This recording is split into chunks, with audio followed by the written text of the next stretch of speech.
부활로 만나는 예수님, 오늘 5번째 시간입니다. 오늘 말씀의 제목은 갈릴리에서 만난 예수님 이라는 제목이에요. 부활로 첫 번째 설교 제목이 뭐냐면 갈릴리에서 만나자. 근데 오늘 5번째 드디어 갈릴리에서 예수님을 만나는 거예요.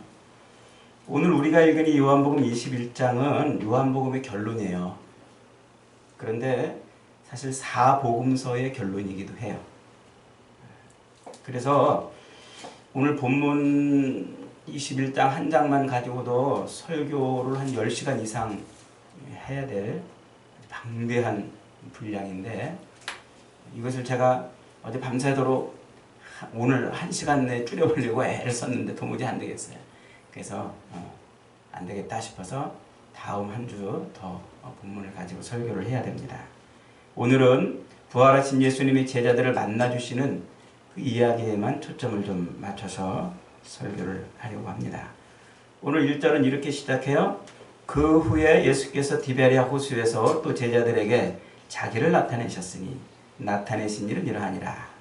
이 디베랴 호수는 갈릴리 호수를 일컫는 그런 다른 표현이죠. 이 디베랴 호수는 헤롯 안티파스가 당시의 로마 황제 티베리우스, 그 티베리우스 로마 황제를 기리기 위해서 갈릴리 호수 북쪽에 큰 도시를 하나 세웁니다. 그 도시가 티베리우스 도시예요. 디베리오 혹은 디베랴 이렇게 부르는데, 그래서 티베리우스, 이 디베랴 부근에 있는 그 근처에 있는 호수를 디베랴 호수라 이렇게 불러요. 디베랴 갈릴리 호수인 거죠. 예수님께서 바로 그 갈릴리에서 제자들을 만나요. 왜 그곳에서 만나십니까? 마태복음 28장 10절에서 예수님이 부활하신 다음에 이렇게 말씀을 하셨어요. 이에 예수께서 가라사대 무서워 말라, 가서 내 형제들에게 갈릴리로 가라 하라. 거기서 나를 보리라. 이렇게 말씀을 하셨어요.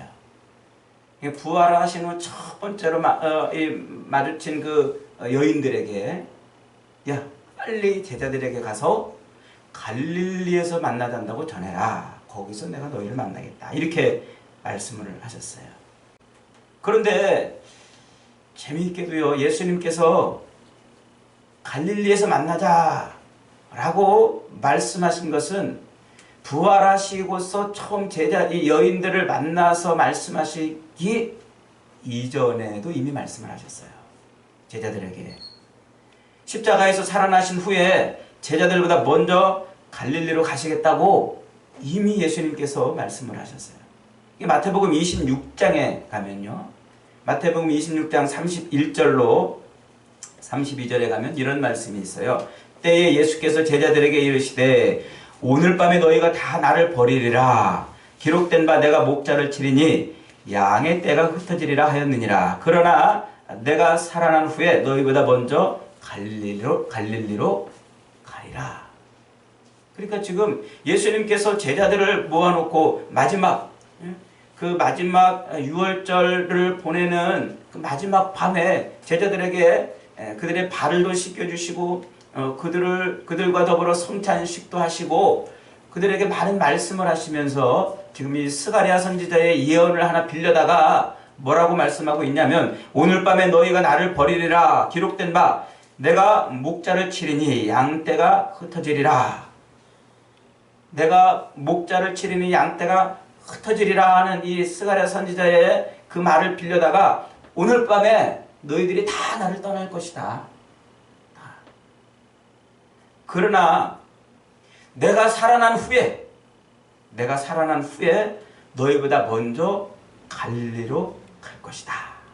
거기서 만나자. 이미 죽으시기 전 밤에 말씀을 하셨어요. 32절에 내가 살아난 후에 너희보다 먼저 갈릴리로 가리라. 이 가리라라고 하는 이 단어, 헬라어 프로아조라는 이 단어는 목자가 양을 인도할 때 쓰는 단어예요. 목자가 양을 끌고 갈 때. 예, 목자가 양을 끌고 가는, 이끌어가는 그 모습을 표현하는 단어란 말이죠. 그러니까 그 말을 직역해보면 내가 먼저 가서 기다릴 거야 이 말이 아니고, 내가 살아나서 내가 먼저 갈릴리로 가서 기다릴게 이 말이 아니고, 내가 반드시 너희들을 이끌어서 갈릴리로 갈 것이다 이 말이에요. 내가 너희들을 반드시 갈릴리로 이끌어 갈 것이다. 그러니까 부활하신 다음에 제자들이 알아서 스스로 갈릴리에 가는 것이 아니고 어떻게 하신다고요? 예수님이 그들을 이끌어서 갈릴리로 가시겠다는 거예요. 그러니까 갈릴리 가서 만나자는 것은 단순히 첫사랑의 기억을 더듬어서 야 거기서 우리 만나자, 그런 감성과 또 이 낭만을 되짚는 그런 표현이 아니고, 주님의 분명한 의도, 뭔가 상당히 중요한 의도가 담겨 있던 거예요. 내가 너희를 이끌어서 너희를 끌고서라도 그곳으로 가겠다고 말씀하시는 거예요. 제자들이 어쩌다 갈릴리로 간 것이 아닙니다. 다시 옛날 고기 잡던 시절로 돌아가서 그곳에서 이제 주님 없이 옛 생활을 하고 싶어서 그리 간 것이 아닌 겁니다. 그저 자기들의 고향이기 때문에 간 것이 아니고 예수님이 그들을 그곳으로 가게 만드신 거예요. 예수님이 그들을 끌고서 그 갈릴리에서 만나고 싶어서 그들을 끌고 가신 것이라는 것이죠. 왜 그러셨을까요? 그것은 바로 예수님을 다시, 예수님이 누구신지를 다시 한번 공부할 수 있는 중요한 장소이기 때문에 그래요. 부활하시기 전에 예수님이 제자들을 끌고 3년 내내 가르치셨던 그 모든 것들을 떠올리게 할 수 있는 가장 중요한 장소이고, 그들로 하여금 주님을 따르는 삶을 살도록 만들기 위한 최적의 장소였기 때문인 것입니다. 오늘 본문 요한복음 21장 3절로 6절에 보니까 시몬 베드로가 나는 물고기 잡으러 가겠노라 하니 그들이, 따르던 제자들이죠, 우리도 함께 가겠다 하고 해서 배에 올랐어요. 그날 밤에 밤새도록 그물질을 했으나 한 마리도 잡지 못했어요. 날이 새어갈 때에 예수님께서 그 바닷가에 서셔서 제자들에게 얘들아 고기 좀 많이 잡았느냐 하니까 그들이 한 마리도 못 잡았습니다. 그러자 예수님께서 그래 저 오른편에다가 그물을 던져봐라.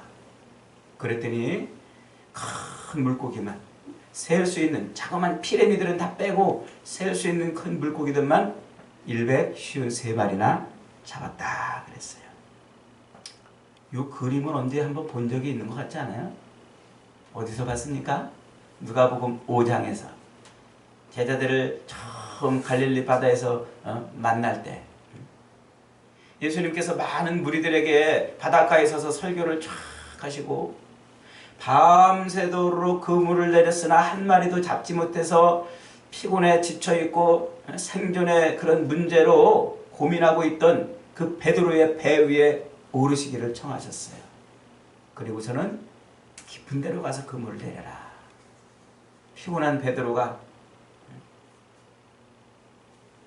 업으로 잔뼈가 붉었던 베드로가 당신이 뭘 한다고 나한테 이래라 저래라 하느냐 하지 않고 주여 내가 밤이 맞도록 수고하였으되 한 마리도 얻지 못했으나 말씀에 의지하여 그물을 내리겠나이다. 그랬더니 그물이 찢어질 만큼 물고기를 잡았어요. 베드로가 옆에 있는 동료들을 불러서 두 배에 가득 잠길 만큼 고기를 잡았다. 바로 그 그림이에요. 예수님을 갈릴리에서 처음 만났던 바로 그 그림, 예수님의 그 권능과 능력을 체험했던 바로 그 그림이 다시 부활하신 예수님께서 갈릴리에서 지금 다시 그 그림을 보여주고 있는 겁니다. 그 누가복음 5장에 예수님을 처음 만나서 큰 물고기 떼를 건져 올린 그 이야기의 결론이 뭡니까? 결론이 베드로가 그렇게 크게 물고기를 잡은 다음에 주님 앞에 털푸덕 엎드려요. 주여 나를 떠나소서. 나는 죄인이로소이다. 그러자 예수님께서 뭐라고 말씀하셔요? 예수님께서 시몬에게 일러 가라사대 무서워 말라. 이제 후로는 내가 사람을 취하리니 너희가 사람을 낚는 어부가 되리라. 사람을 낚는 어부가 되리라. 그러니까 베드로와 제자들이 어땠다고요? 배와 그물을 버려두고 주님을 쫓았더라. 이게 결론이었어요. 내가 너를 사람 낚는 어부가 되게 하리라. 내가 너로 사람을 낚는 어부가 되게 하리라 하신 그 예수님이 그때 베드로에게 하신 그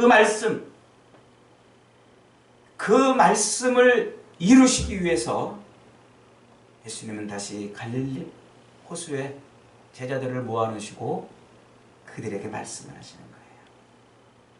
예수님은 자신의 약속을 반드시 지켜내신다는 것을 다시 한번 우리가 볼 수 있는 거죠. 부활하신 예수님이 제자들의 삶을 물고기를 잡던 삶에서 무슨 삶으로 바꿔놓으신다고요? 사람을 낚는 어부의 삶으로 바꿔놓으시는 거예요. 주님이 그때 말씀하신 그 말씀은 그저 지나가는 말로 하시는 말씀이 아니고 그저 립서비스의 말씀이 아니라 내가 너로 사람을 낚는 어부가 되게 하리라 하신 주님의 결단과 결심이 있는 말씀이었어요.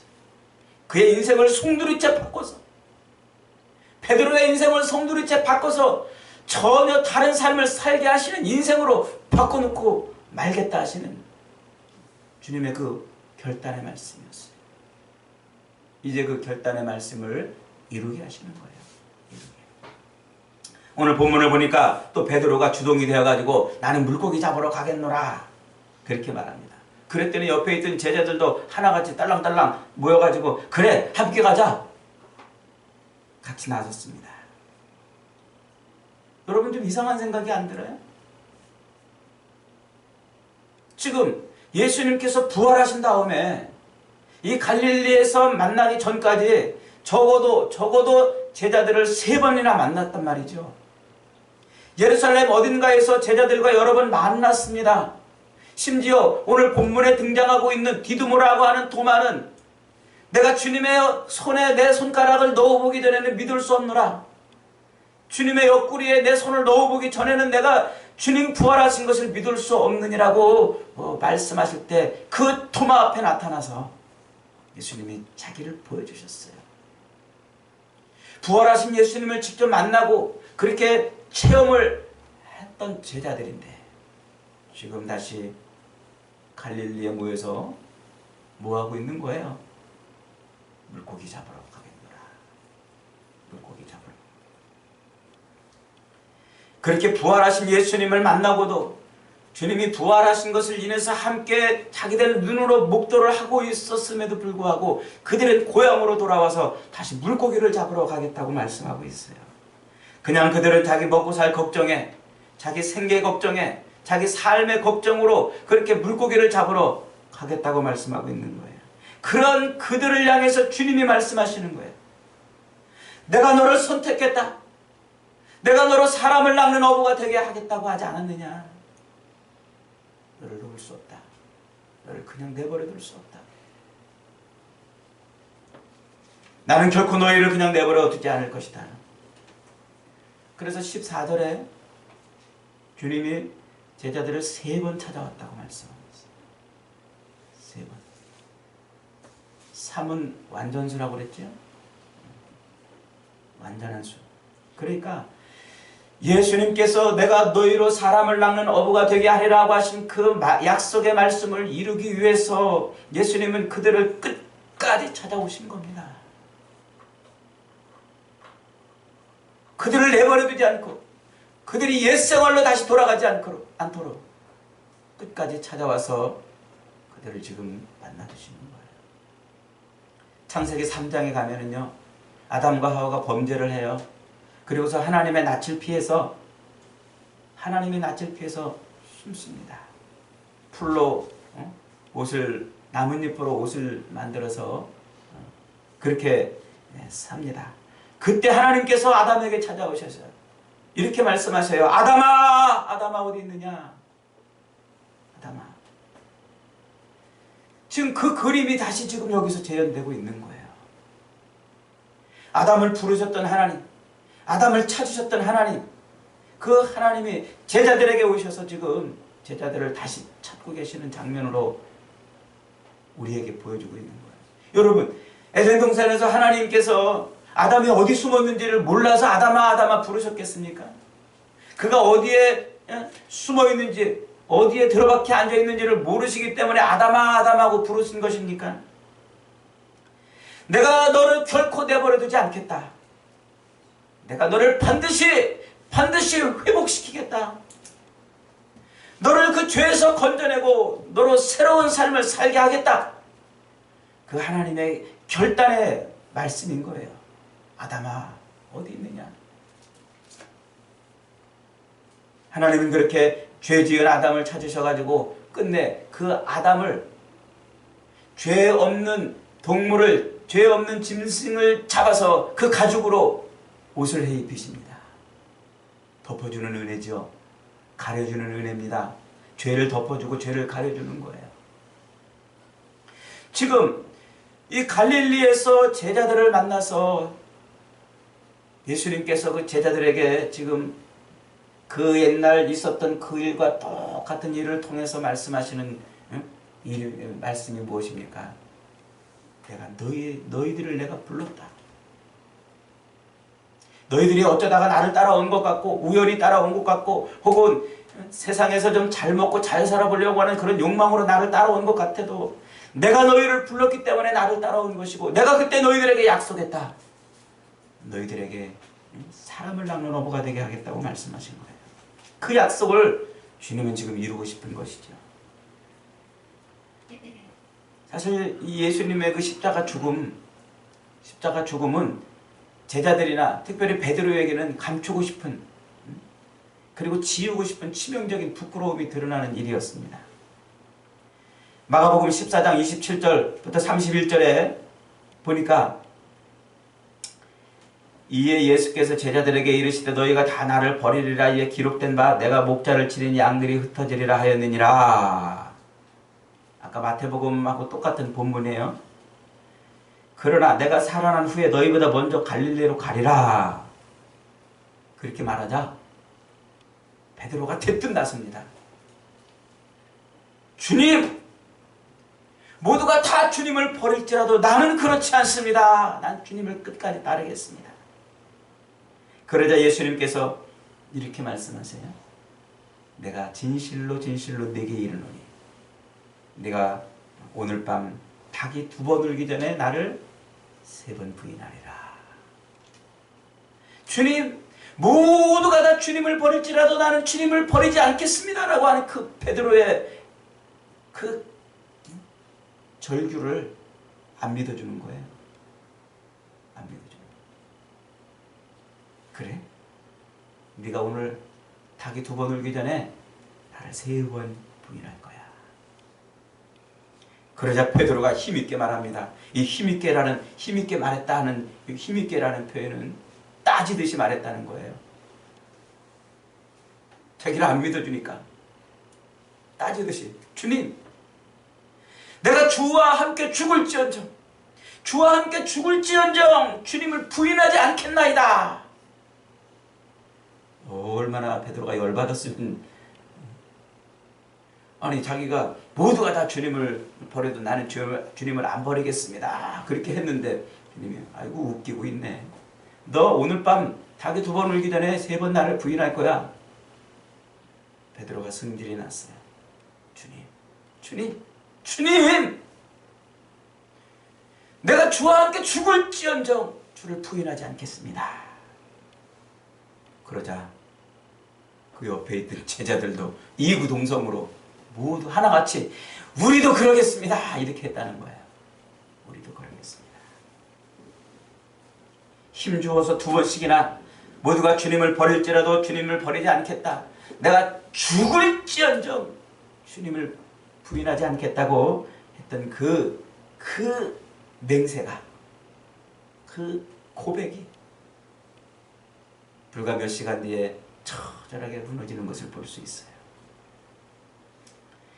채 몇 시간도 안 돼가지고 베드로는 예수님을 3번이나 부인하잖아요. 그리고 모든 제자들 함께 그 베드로의 그 말을 함께 이구동성으로 외쳤던 그 제자들은 걸어마 날 살려라 그러고 어디로 흩어졌는지 알지도 못할 그런 곳으로 다 도망을 쳐버렸습니다. 지금 예수님께서는요, 그걸 다시 끄집어 올리는 거예요. 너 그때 이런 고백했었지. 너희들 그때 이렇게 말했었지. 그 부끄러움, 그 과거의 부끄러움, 그 정말 감추고 싶은 그 치명적인 그 약점을 지금 끄집어 내고 계신 겁니다. 그래서 특별한 소재를 하나 사용하세요. 그 약점을, 그 기억을, 그 부끄럽고 그 창피한 그 기억을 되살리고 싶어가지고 예수님이 특별한 장치를 하나 사용하세요. 그 장치가 뭐예요? 그것이 바로 9절에 나오는 숯불입니다. 숯불. 육지에 올라보니 숯불이 있는데 그 위에 생선이 놓였고 떡도 있더라. 숯불이 뭘까요? 요한복음에서는 요 지금 숯불이라고 쓰인 요 단어가 딱 2번 나와요. 여기서 한 번 나오고 21장 9절에서 숯불이 한 번 딱 나오는데 똑같은 단어가 어디 나오냐면 요한복음 18장 18절에 나와요. 우리 18장 18절 한번 읽어볼까요?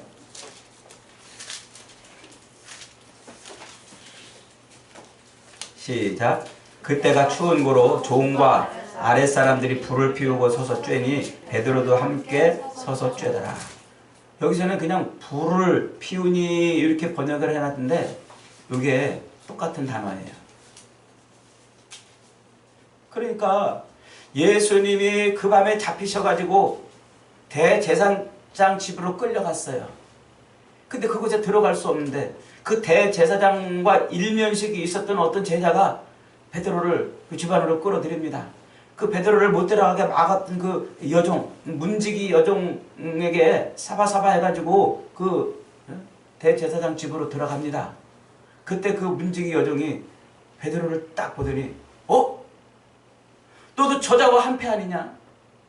너도 예수의 제자가 아니더냐? 하고 묻습니다. 베드로는 깜짝 놀랍니다. 마치 들키지 않아야 될 걸 들킨 것처럼 깜짝 놀라고서 아니라 나는 아니다. 나는 그를 모른다고 그러고서는 태연히 그 피워놓은 모닥불 옆에 가서 불을 쬐다는 거예요. 모닥불 옆에 가서. 지금 예수님께서 그 모닥불을 피워놓고 거기에 고기를 얹어 놓으시고 일로 오거라 라고 말씀하고 초청해서 그 모닥불 앞에 모이게 하신 이유가 뭐예요? 그 모닥불을 보면서 뭘 떠올리게 만드는 거예요? 예수님을 부인하던 그 자리에서 불을 쬐던 그 모습, 그 기억을 떠올리게 하는 것입니다. 숯불이라는 단어는 지금 사도 요한이 일부러 그렇게 그 단어를 여기다가 쓰면서 그렇게 지금 하고 있는 겁니다. 그러니까 베드로가 얼마나 연약한 존재인지, 얼마나 부끄러운 존재인지 이런 소재들을 통해서 까발리고 있는 것이죠. 왜 하필이면 숯불이 거기 있는 겁니까? 왜 예수님은 하필이면 모닥불을 거기다 그렇게 펴놓고 그 위에 지금 고기를 굽고 계신 걸까요? 나는 죽을지언정 주님을 배반하지 않겠다고 다짐했던 그 베드로를 갈릴리라고 하는 그 지역적 공간과 숯불이라는 소재를 사용해서 기어이 그의 그 패부를 들춰내고 계신 거예요. 그가 그렇게 장담하고 호언장담하고 그렇게 결심했던 그것이 얼마나 어처구니없고 얼마나 허무했던 것인가 하는 것을 까발리고 있는 거죠. 나를 위해 죽겠다며, 죽어도 나를 부인하지 않겠다며. 그런데 너 나를 부인하고 그 모닥불 앞에서 불 쬐고 있었잖냐? 숯불을 피워놓고 그 기억을 떠올리면서 그 베드로의 그 허물을 지금 들춰내고 계시는 것이죠. 왜 그러셨을까요? 베드로를 진짜 사람 낚는 어부로 만들고 싶은 거예요. 부활하신 예수님이 그의 그 모든 더럽고 비참했던 그 과거들을 끄집어 올려서 그를 치유해주고 싶으신 거예요. 여러분, 이것이 부활의 예수님께서 우리에게 행하시는 능력입니다. 오늘 우리가 부활의 주님을 따르기로 결단하고 그 부활의 주님 앞에 서기만 하면 주님은 우리의 모든 더럽고 악한 것들을 고쳐주시고 치유해 주셔요. 결단하고 결심하고 죄짓지 않고 주님 바르게 살아보겠습니다라고 외쳤는데 그 결심이 하루도 안 가서 무너지는 그런 어처구니 없는 우리의 그 약한 모습들을 주님은 알고 계세요. 그럼에도 불구하고 우리를 어떻게 하세요? 버리지 않으세요. 그럼에도 불구하고 주님은 우리를 품어주시고 그럼에도 불구하고 주님은 우리를 회복시켜 주시는 것입니다. 내가 그렇게 나를 부인하고 나를 그렇게 부정하고 나를 배반했던 그것을 내가 다 알고 있다. 그러나 내가 너를 버리지 않으리라. 내가 너를 결코 포기하지 않으리라. 내가 너를 그냥 내버려 두지 않겠다. 이것이 부활의 능력의 주님이 우리와 함께 하시는 이유입니다. 주님은 우리를 버리지 않으세요. 주님은 우리를 그냥 놔두지 않으세요. 과거의 실패로부터 우리를 치유해 주시고 과거의 그 잘못으로부터 우리를 회복시켜 주세요. 우리가 다시 주님의 일을 할 수 있는 사람으로 만들어 주세요. 사랑을 낳는 어부가 되겠다고 결심했던 그 자리로 다시 돌아가서 우리를 회복시켜 주시는 거예요. 여러분, 때로 실수하고 때로 실패해도 좌절하지 마세요. 부활의 주님을 붙들면 주님은 우리를 반드시 주님의 사람으로 만들어 주세요. 때때로 신앙생활하다가 이게 내 모습인가 싶어서 절망하고 왜 예수를 믿으면서도 내가 이렇게밖에 할 수 없었던가 그러면서 좌절하고 한탄하고 탄식하는 그런 모습이 있다 할지라도 그것 때문에 좌절하지 마세요. 슬퍼하지 마세요. 그것 때문에 오히려 더 주님을 만날 수 있습니다. 주님은 우리의 그 약한 모습, 그 더럽고 그 정말 경멸스러운 그런 모습까지도 아시면서도 우리를 붙들어 주시는 거예요. 숯불을 피워놓으시고 주님이 그 위에 고기를 얹어 놓으셨어요. 그 고기는 누가 잡은 고기예요? 제자들이 잡아온 고기가 아니에요. 예수님이 준비하신 고기예요. 예수님이 제자들로 하여금 야 고기 오른편에 그물을 내려서 고기를 잡아라 하시고서는 그리고서는 이제 이쪽으로 오거라 숯불 앞에 모아놓으셨어요. 와서 보니까 고기가 있어요. 예수님이 제자들에게 야 니네가 잡은 고기는 몇 마리나 되냐 한번 세어보거라. 그래서 세어보니까 153마리라고 그러죠. 그러니까 지금 예수님께서 그 숯불을 피워놓고 그 숯불 위에 물고기와 떡을 올려놓으신 그 모습은 지금 예수님께서 뭔가 또 말씀하시는 장면이에요. 그게 뭘까요? 그게 뭘까요? 요한복음 6장 1절 그리고 35절 40절 거기에 가면 이런 말씀이 있어요. 요한복음 6장 1절로 가봅시다. 그 후에 예수께서 갈릴리 바다 곧 디베레 바다 오늘 제자들을 만난 곳이죠.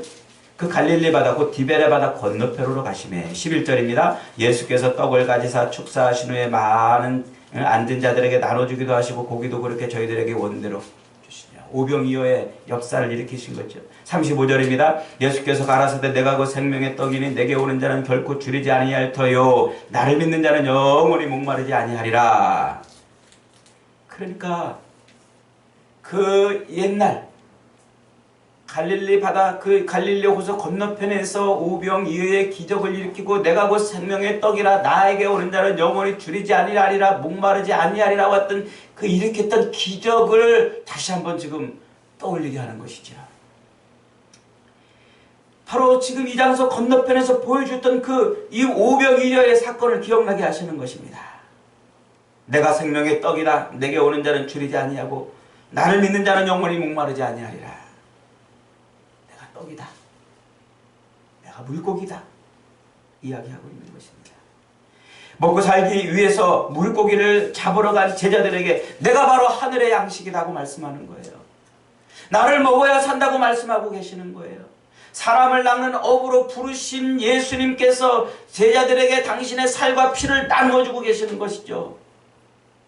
십자가에 못 박혀 죽으시기 바로 전날 밤에 빵을 떼어주고 포도주를 나눠주면서 내가 그 생명의 양식이라고 말씀하셨던 그 말씀을, 그 옛날 오병이어의 사건을 떠올리게 하면서 지금 예수님이 또 말씀하고 있는 것입니다.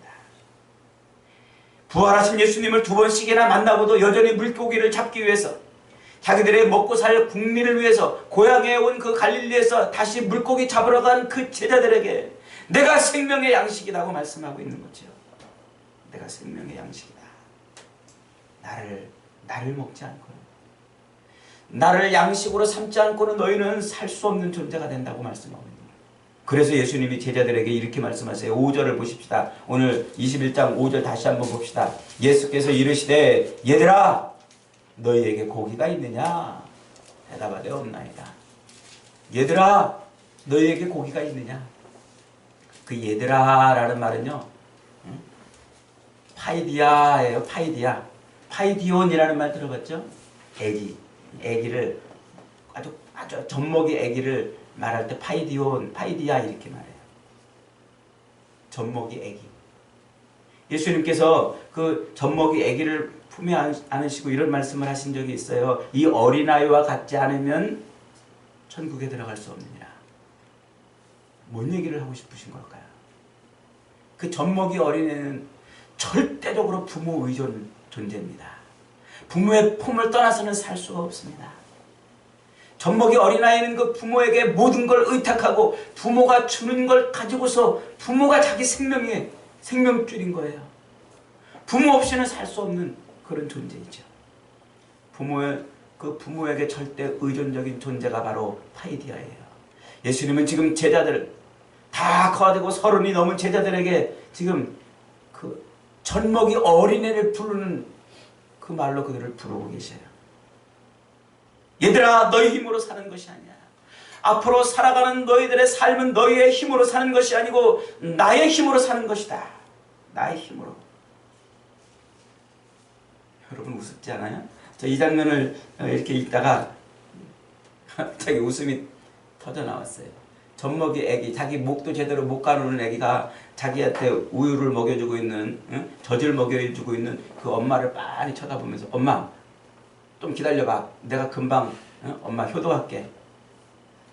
내가 내일 나가가지고 돈 벌어 올 테니까 조금만 기다려봐.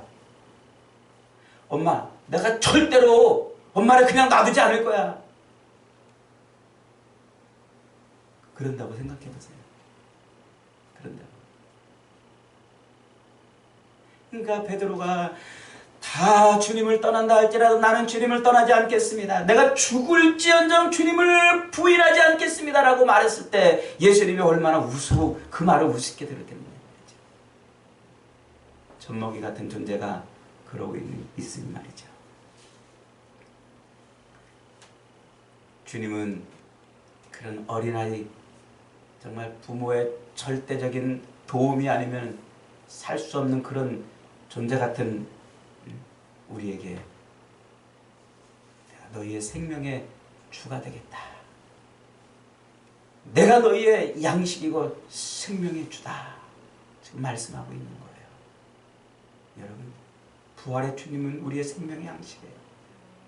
부활의 주님은 우리의 삶의 모든 것들입니다. 이 땅을 우리가 살아갈 때 부활의 주님이 공급해 주시지 않는, 부활의 주님이 공급하는 것이 없으면 우리는 살 수가 없음을 알아야 돼요. 부활의 주님이 우리의 생명인 것을 잊으면 안 됩니다. 우리가 하는 그 모든 것들은 다 부활의 주님이 우리에게 주시는 것을 누리고 있는 겁니다. 우리가 이 땅에서 행하고 있는 이 모든 것들은 부활의 주님이 우리에게 주시는 것을 우리가 누리고 있는 거예요. 교만하면 안 돼요. 자만해도 안 돼요. 내가 뭔가 있는 것처럼 생각해도 안 돼요. 우리는 아무것도 없어요. 그저 부모의 품 안에서 부모가 주는 것 가지고 생명을 하루하루 유지해야 되는 그런 어린아이처럼 우리는 부활의 주님의 도우심이 아니면 살 수 없습니다. 부활의 주님이 함께하지 않으면 우리는 살 수 없습니다. 주님은 요한복음 14장 18절에서 이렇게 말씀하십니다. 내가 너희를 고아와 같이 버려두지 아니하고 너희에게로 오리라. 우리를 내버리지 아니하신다고 하셨어요. 우리를 반드시 붙들어 주시고 우리를 반드시 이렇게 세워주신다고 말씀하고 있어요. 부활의 주님을 붙드십시오. 주님을 의지하십시오. 주님이 주시는 것, 주님으로부터 생명의 양식을 공급받으시기 바랍니다. 요한복음 15장에서 주님은 이렇게 말씀하십니다. 내가 내 안에 거하라 나도 너희 안에 거하리라. 가지가 포도나무에 붙어있지 아니하면 절대로 과실을 맺을 수 없음같이 너희도 내 안에 있지 아니하면 그러하리라. 나는 포도나무요 너희는 가지니 저가 내 안에 내가 저 안에 있으면 이 사람은 과실을 많이 맺나니 나를 떠나서는 너희가 아무것도 할 수 없습니다. 사랑하는 여러분, 부활의 주님을 떠나서는 우리가 아무것도 할 수 없음을 잊지 마시기 바랍니다. 부활의 주님이 우리와 동행해 주시고 부활의 주님이 우리와 동거해 주시고 부활의 주님이 우리와 동고동락하실 때 비로소 우리는 우리 인생의 가치가 있는 것이고 부활의 주님이 우리와 함께 해주시고 임마누엘 하실 때 비로소 우리의 인생은 의미가 있는 것입니다. 부활의 주님을 붙드시고 주님과 더불어 그 주의 권능과 은혜로 하루하루 살아 주의 영광을 누리는 저와 여러분이 다 되시기를 주님의 이름으로 축원합니다. 아멘.